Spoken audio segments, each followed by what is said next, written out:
রাহমাতুল্লাহি ওয়া বারাকাতুহু। আজকে আমাদের ক্লাসের জ্ঞান বৃদ্ধির দোয়াটাকে কিভাবে পড়তে হয় এটা দেখানো হবে। আমরা সকলে সেই অনুযায়ী শিখব ইনশাআল্লাহ। আউযু বিল্লাহি মিনাশ শাইতানির রাজীম। বিসমিল্লাহির রাহমানির রাহিম।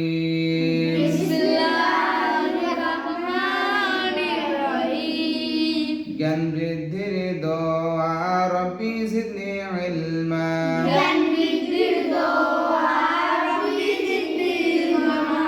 জ্ঞান বৃদ্ধির দোয়া রব্বি জিদনি ইলমা।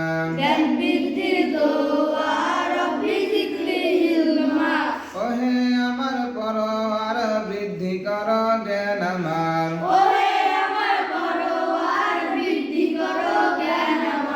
বৃদ্ধি কর জ্ঞান আমার, সিনা খুলে দাও আমার।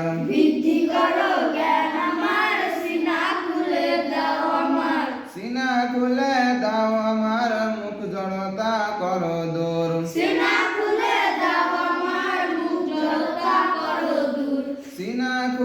দাও আমার, মুখ জড়তা কর দূর। মুখ জড়তা কর দূর, ভাষা যেন হয় মধুর।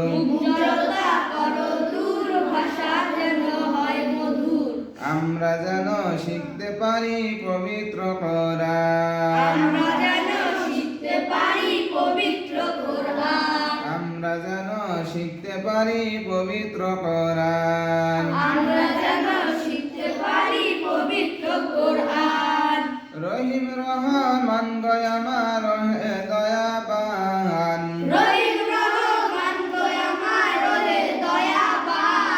আমরা যেন শিখতে পারি পবিত্র কোরআন। আমরা যেন শিখতে পারি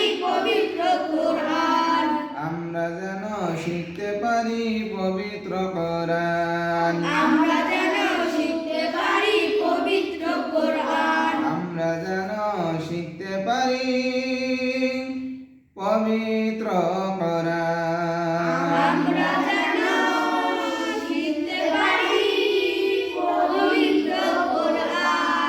তাহলে আমি প্র্যাকটিক্যালি দেখাইলাম, যখন বলতেছিলাম জ্ঞান বৃদ্ধির দোয়া তখন মাথায় হাত দিয়েছি, তাই না? জ্ঞান বৃদ্ধির দোয়া রব্বি জিদনি ইলমা।